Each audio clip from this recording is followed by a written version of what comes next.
क्या आप जानते हैं, आत्मा 84 लाख योनियों का सफर तय करती है, लेकिन उसके बाद क्या होता है, यह रहस्य खुद भगवान ब्रह्मा ने उजागर किया था।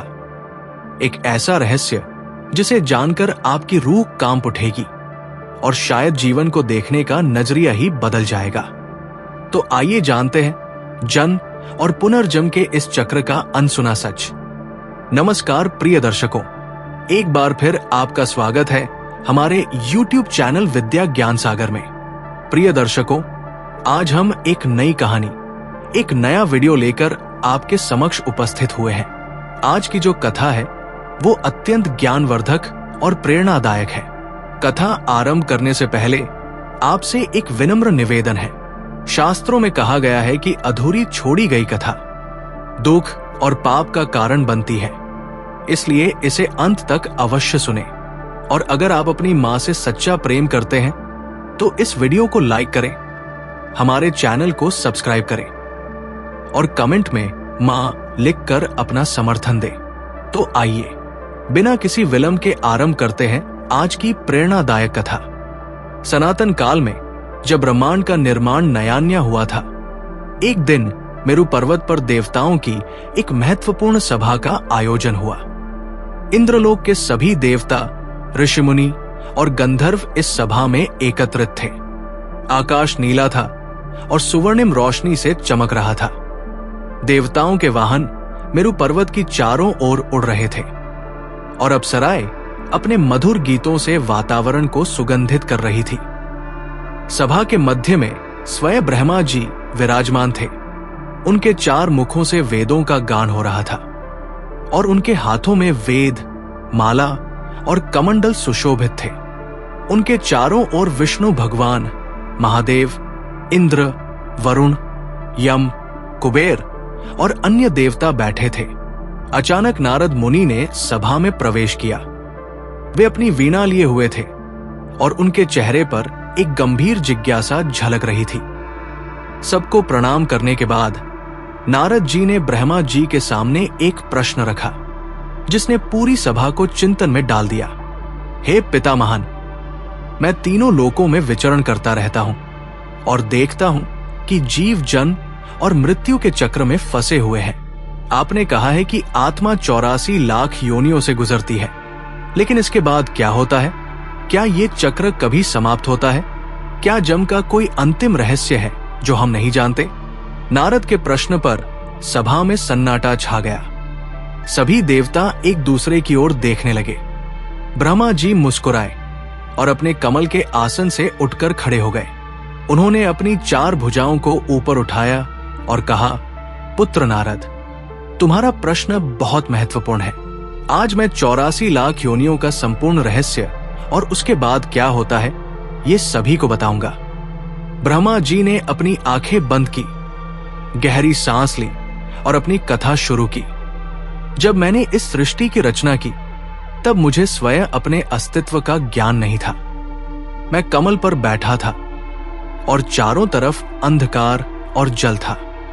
मैं उलझन में था कि मैं कौन हूं और कहां से आया हूं। तभी मुझे एक आवाज सुनाई दी, तप करो। मैंने 1000 वर्षों तक तप किया और तब मुझे ज्ञान हुआ। इस वाक्य के साथ ब्रह्मा जी की आंखों से एक दिव्य प्रकाश निकलने लगा, जिससे पूरी सभा प्रकाशमान हो गई। उनकी आवाज में अब एक गहरा दर्द और करुणा थी। मैंने जब सृष्टि की रचना की तब एक प्रश्न मेरे मन में आया, क्या यह रचना सदा एक जैसी रहेगी या इसका भी कोई विकास होगा? तभी मुझे महान परमात्मा से यह ज्ञान मिला कि हर जीव, हर आत्मा का एक विकास क्रम है। जैसे बीज से पौधा बनता है, फिर वृक्ष, फिर फल और फिर उस फल से नया बीज, इसी तरह आत्मा भी विभिन्न योनियों से होकर अपना विकास करती है। देवर्षि नारद ने अपनी वीणा को कंधे पर टिकाया और पूछा, पिताजी, तो क्या 84 लाख योनियां आत्मा के विकास का क्रम है? ब्रह्मा जी ने हाँ में सिर हिलाया। हाँ पुत्र, ये एक विकास क्रम है, लेकिन इसे सिर्फ संख्या के रूप में मत समझो। ये जीवात्मा के विकास की यात्रा है और सबसे महत्वपूर्ण बात, इसका अंत नहीं है बल्कि एक नई शुरुआत है। कुबेर देव ने अपना मुकुट संभालते हुए कहा, ब्रह्मदेव, कृपा करके हमें इन 84 लाख योनियों का विवरण दे, ताकि हम समझ सके कि आत्मा की यात्रा क्या है। ब्रह्मा जी ने मुस्कुराते हुए कहा, सुनो देवतागण, मैं तुम्हें पद्म पुराण से एक श्लोक सुनाता हूं। जलजा नव लक्षाणी स्थावर लक्ष विंशति कृम्यो रुद्र संख्यका पक्षिणा 10 लक्षणम त्रिंशल लक्षाणी पशव चतुर्लक्षाणी मानवा। इस श्लोक का अर्थ है कि इस सृष्टि में 9 लाख प्रकार के जलचर प्राणी हैं, 20 लाख प्रकार के स्थावर पेड़ पौधे, 11 लाख प्रकार के कीड़े मकोड़े, 10 लाख प्रकार के पक्षी, 30 लाख प्रकार के पशु और 4 लाख प्रकार के मानव हैं। विष्णु भगवान ने शांत मुद्रा में टिप्पणी की, ब्रह्मा जी, आपने जो योनियों का वर्गीकरण किया है वो अद्भुत है, लेकिन क्या आप बता सकते हैं कि ये क्रम किस प्रकार से तय होता है? ब्रह्मा जी ने कहा, ये कर्म के कानून पर आधारित है। पिछले जन्मों के कर्मों के अनुसार ही आत्मा अगली योनि प्राप्त करती है। यही जन्म का प्रथम रहस्य है, कर्म का नियम। ब्रह्मा जी अपने आसन से उठे और सभा के मध्य आकर खड़े हो गए। उन्होंने अपने हाथ से एक दिव्य चक्र बनाया जिसमें 84 लाख बिंदु थे। हर बिंदु एक योनि का प्रतिनिधित्व कर रहा था। देखो देवगण, ये चक्र आत्मा की यात्रा का प्रतिनिधित्व करता है। जब आत्मा इस यात्रा पर निकलती है तो वो सबसे पहले जलचर जीवों के रूप में जन्म लेती है। मछली, सीप, केकड़ा, हजारों प्रकार के जलजीव, आत्मा इन सभी रूपों में अनुभव प्राप्त करती है। ब्रह्मा जी के हाथों से अब वो चक्र घूमने लगा और उसमें जलचर जीवों की छवियां दिखने लगी। उन्होंने आगे बताया, इसके बाद आत्मा वनस्पति जगत में प्रवेश करती है। पेड़, पौधे, लताएं, फूल, इन सभी रूपों में यहाँ वह प्रकृति की स्थिरता और पोषण देने के अनुभव से गुजरती है। फिर वो कीड़े मकोड़ों के रूप में जन्म लेती है, जहां वो चलने और आकार बदलने के अनुभव प्राप्त करती है। देवताओं के चेहरों पर विस्मय था।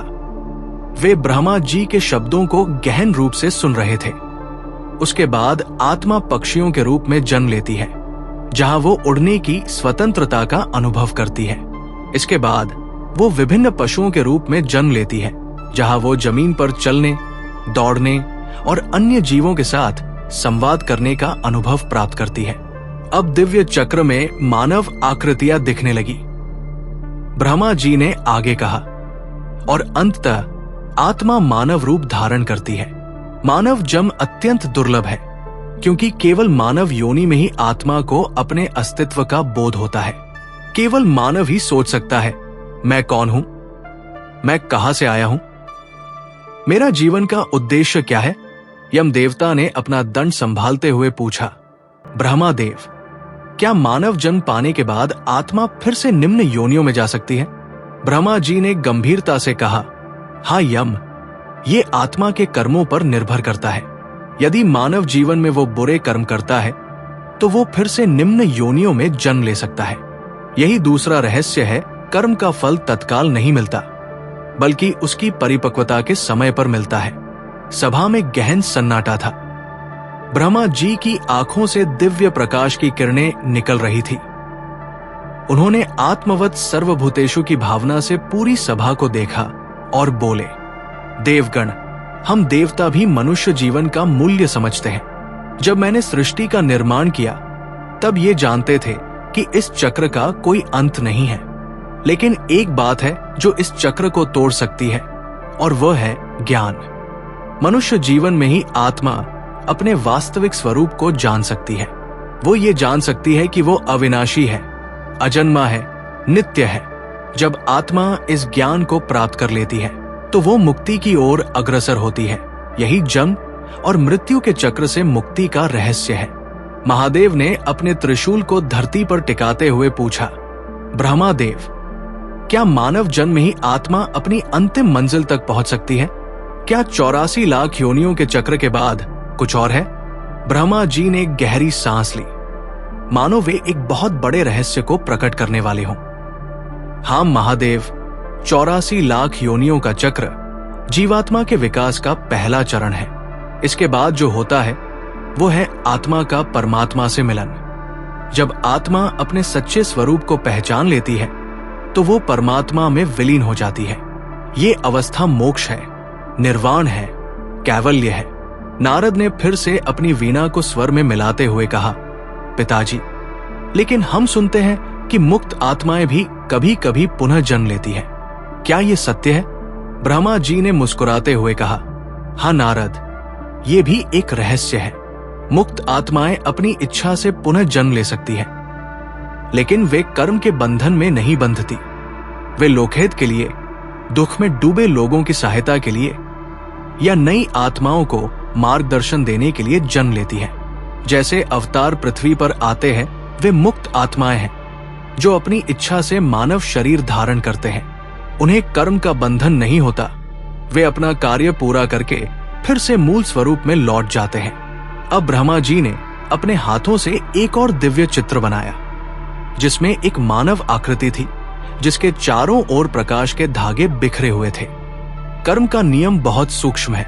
हर विचार, हर शब्द, हर क्रिया हमारे कर्म बंधन को निर्धारित करती है। एक प्रकाश के धागे की तरह कर्म हमें जीवन से जीवन तक बांधता है। लेकिन ध्यान रखें, कर्म का अर्थ केवल क्रिया नहीं है। कर्म के 3 प्रकार हैं: संचित कर्म, प्रारब्ध कर्म और क्रियमाण कर्म। इंद्र ने अपना वज्र संभालते हुए पूछा, ब्रह्मदेव, इन तीनों कर्मों का क्या अर्थ है? ब्रह्मा जी ने समझाया, संचित कर्म वे हैं जो हमने अपने सभी पिछले जन्मों में किए हैं। ये हमारे कर्मों का एक विशाल भंडार है। प्रारब्ध कर्म वे हैं जो इस जन्म में फल देने के लिए तैयार है। ये हमारे नियति का निर्धारण करते हैं। और क्रियमाण कर्म वे हैं जो हम वर्तमान जीवन में कर रहे हैं। कर्म के इस जटिल जाल में फंसी आत्मा 84 लाख योनियों के चक्र में भटकती है। लेकिन अगर कोई अपने कर्मों को ज्ञान के प्रकाश में जला दे तो वो इस चक्र से मुक्त हो जाता है। अचानक सभा में एक दिव्य प्रकाश दिखाई दिया और महाविष्णु अपने शंख, चक्र, गदा और पद्म के साथ प्रकट हुए। उन्होंने कहा, ब्रह्मदेव, आपने कर्म के रहस्य को बखूबी समझाया है, लेकिन क्या आप बता सकते हैं कि आत्मा अपने कर्मों से कैसे मुक्त हो सकती है? ब्रह्मा जी ने विनम्रता से सिर झुकाया और कहा, भगवान, आत्मा 3 मार्गों से कर्मों से मुक्त हो सकती है: ज्ञान योग, भक्ति योग और कर्म योग। ज्ञान योग से आत्मा अपने सच्चे स्वरूप को जानती है। भक्ति योग से वो ईश्वर के प्रेम में लीन होकर अहंकार को त्याग देती है। और कर्म योग से वो निष्काम भाव से कर्म करके कर्मों के बंधन से मुक्त हो जाती है। अब ब्रह्मा जी ने अपना सबसे बड़ा रहस्य प्रकट करने का निर्णय लिया। उन्होंने अपनी आंखें बंद की और ध्यान में लीन हो गए। कुछ क्षणों के बाद उनके चारों मुखों से एक साथ वाणी निकली। 84 लाख योनियों का चक्र पूरा करने के बाद आत्मा के सामने 3 मार्ग खुलते हैं। पहला मार्ग है मोक्ष का मार्ग, जहां आत्मा अपने कर्मों से पूर्णतः मुक्त होकर परमात्मा में विलीन हो जाती है। ये अद्वैत मोक्ष है, जहां आत्मा और परमात्मा में कोई भेद नहीं रहता।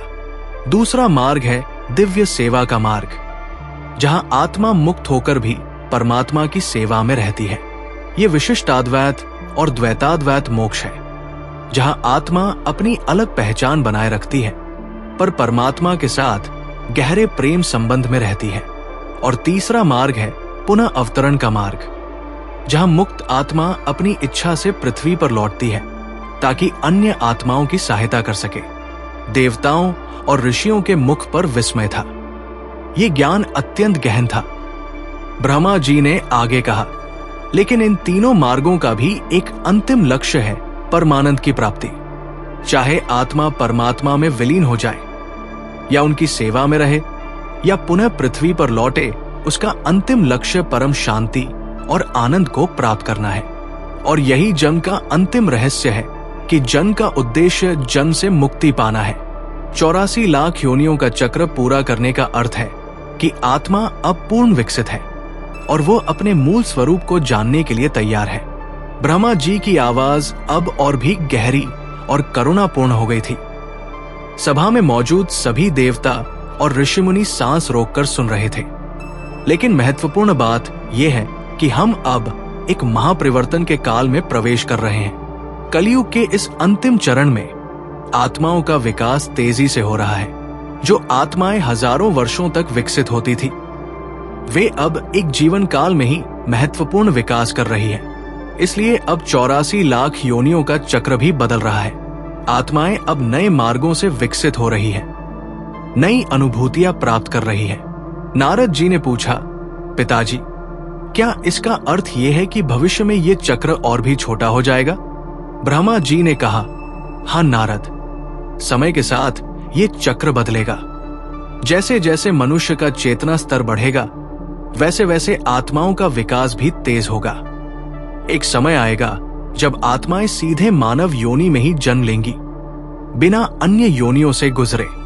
लेकिन इसका अर्थ ये नहीं है कि 84 लाख योनियों का अनुभव अनावश्यक है। ये अनुभव आत्मा को विकसित होने में मदद करता है, उसे विभिन्न अवस्थाओं का ज्ञान देता है, उसे क्रमिक विकास के मार्ग पर ले जाता है। ब्रह्मा जी ने अब अपने हाथों से एक और दिव्य चित्र बनाया, एक मानव आकृति जिसके भीतर प्रकाश का एक बिंदु चमक रहा था। यह प्रकाश का बिंदु आत्मा है। मनुष्य जीवन का सबसे बड़ा उद्देश्य है इस आत्मा को पहचानना।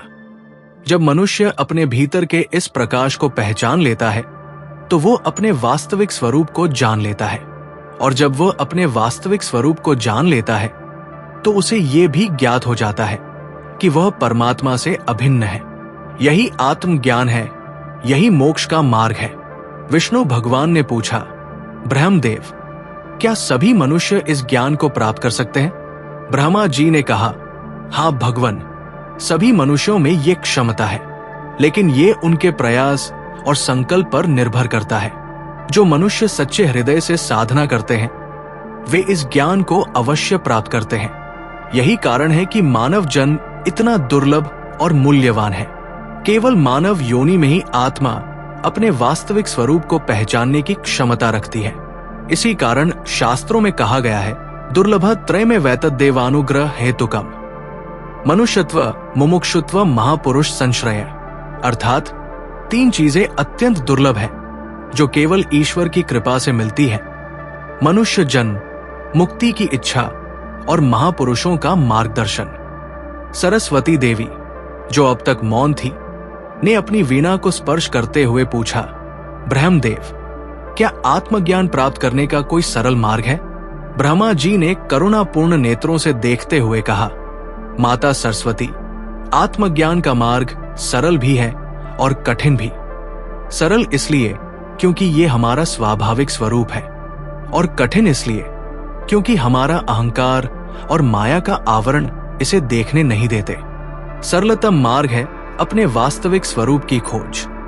ये खोज ध्यान, साधना, सत्संग और गुरु के मार्गदर्शन से संभव है। जैसे दर्पण पर लगी धूल को साफ करने से हमारा प्रतिबिंब स्पष्ट दिखाई देता है, वैसे ही आत्मा के ऊपर के माया के आवरण को हटाने से हमारा वास्तविक स्वरूप प्रकट होता है। ब्रह्मा जी अब मेरु पर्वत की चोटी की ओर बढ़े, जहां से सूर्य का प्रकाश सीधे उन पर पड़ रहा था। उन्होंने अपने हाथों को आकाश की ओर उठाया और कहा, देवगण, अब मैं आपको मुक्ति का मार्ग बताऊंगा, वो मार्ग जो 84 लाख योनियों के चक्र से परे है। उनके हाथों से एक दिव्य प्रकाश निकला जिसने सभा को आलोकित कर दिया। इस प्रकाश में 7 रंगीन सीढ़ियां दिखाई दी जो धरती से आकाश तक फैली थी। ये 7 सीढ़ियां मुक्ति के 7 चरण हैं। प्रथम चरण है आत्मा का जागरण। जब मनुष्य को ये एहसास होता है कि वो केवल शरीर नहीं है, बल्कि उसके भीतर एक अविनाशी आत्मा है, तब आत्मा का जागरण होता है। द्वितीय चरण है विवेक का उदय। विवेक से तात्पर्य है सत्य और असत्य, नित्य और अनित्य में भेद करने की क्षमता। जब मनुष्य ये समझ लेता है कि संसार क्षणिक है और आत्मा शाश्वत है, तब विवेक का उदय होता है। तृतीय चरण है वैराग्य। इसका अर्थ है क्षणिक वस्तुओं और भौतिक सुखों से अनासक्ति। जब मनुष्य भौतिक वस्तुओं के प्रति आसक्ति छोड़ देता है और अपना ध्यान आंतरिक शांति की ओर मोड़ता है, तब वैराग्य उत्पन्न होता है। चतुर्थ चरण है षट संपत्ति। इसमें शम, मन का नियंत्रण, दम, इंद्रियों का नियंत्रण, उपरति, संसार से निवृत्ति, तितिक्षा, सहनशीलता, श्रद्धा, विश्वास और समाधान, एकाग्रता शामिल है। जब मनुष्य इन गुणों को विकसित कर लेता है तब वो मुक्ति के मार्ग पर आगे बढ़ता है। पंचम चरण है मुमुक्षुत्व। ये मोक्ष की तीव्र इच्छा है। जब मनुष्य के भीतर मुक्ति की प्यास जाग जाती है तब वो अपना संपूर्ण जीवन इस लक्ष्य की प्राप्ति में लगा देता है। षष्ठ चरण है गुरु का मार्गदर्शन। गुरु वो है जो स्वयं मुक्ति के मार्ग पर चलकर उसे जान चुका है। गुरु का मार्गदर्शन आत्मज्ञान प्राप्ति में अत्यंत सहायक होता है। और सप्तम और अंतिम चरण है आत्म साक्षात्कार। जब मनुष्य अपने वास्तविक स्वरूप को साक्षात अनुभव करता है, जब उसे ये ज्ञात हो जाता है कि अहं ब्रह्मास्मि, मैं ब्रह्मा हूं, तब वो मुक्ति प्राप्त करता है। ब्रह्मा जी ने अपने हाथों को नीचे किया और दिव्य प्रकाश विलीन हो गया। उन्होंने कहा, इन 7 चरणों से गुजरकर आत्मा 84 लाख योनियों के चक्र से मुक्त हो जाती है। ये मुक्ति ही जन का अंतिम रहस्य है। ब्रह्मा जी अब अपने कमल आसन पर लौट आए। उन्होंने अपनी 4 भुजाओं को ऊपर उठाया और सभा में उपस्थित सभी को आशीर्वाद दिया। देवगण, आज हमने 84 लाख योनियों के बाद क्या होता है, इस गहन रहस्य पर विचार किया। ये ज्ञान अत्यंत पवित्र और रहस्यमय है।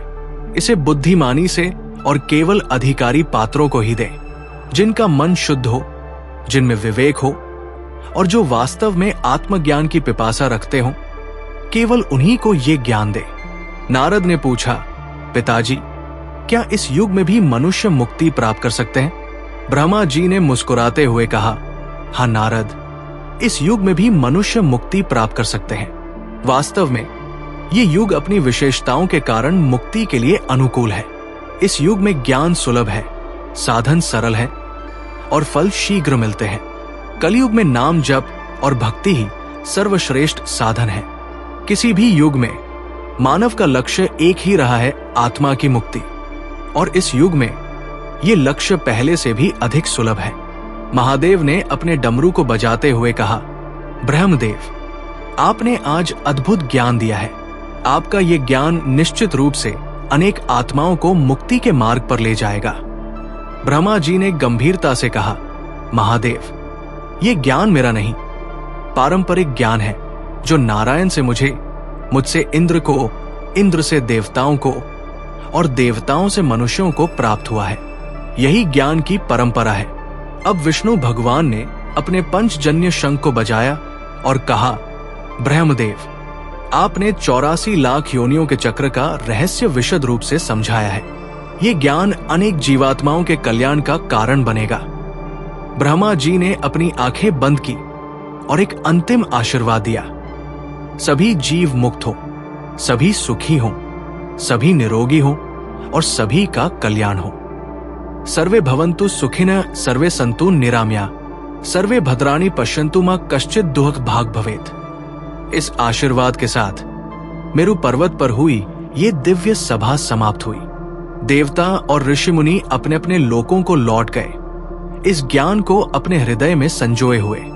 नारद मुनि अपनी वीणा लेकर मनुष्य लोक की ओर चल दिए ताकि इस दिव्य ज्ञान को मानव जाति तक पहुंचा सके। उनके मन में एक ही विचार था, 84 लाख योनियों का चक्र मात्र एक शुरुआत है। असली यात्रा तो आत्मज्ञान से शुरू होती है। ये कहानी हमें बताती है कि हमारा अस्तित्व केवल इस एक जन्म तक सीमित नहीं है। हम एक लंबी यात्रा पर हैं, जिसका लक्ष्य है आत्म साक्षात्कार और परमात्मा से मिलन। 84 लाख योनियों का चक्र हमारी आत्मा के विकास का प्रतीक है और इस चक्र के पार जाकर ही हम अपने वास्तविक स्वरूप को जान सकते हैं। जैसा कि ब्रह्मा जी ने कहा, वर्तमान युग में आत्मज्ञान का मार्ग पहले से कहीं अधिक सुलभ है। हमें अपने जीवन को इस ज्ञान की प्राप्ति के लिए समर्पित करना चाहिए ताकि हम जन्म मृत्यु के अनंत चक्र से मुक्त हो सके और परमानंद का अनुभव कर सके। आदरणीय श्रोताओं, अगर इस कथा ने आपको प्रेरित किया हो तो कृपया इसे लाइक और शेयर करना न भूलें। आपके विचार हमारे लिए अमूल्य हैं, इसलिए अपनी प्रतिक्रिया कमेंट बॉक्स में जरूर लिखें। जय श्री कृष्णा के माध्यम से अपने श्रद्धा भाव व्यक्त करें। आपका सहयोग और समर्थन हमें आगे बढ़ाता है। जय श्री राम। ओम शांति शांति शांति।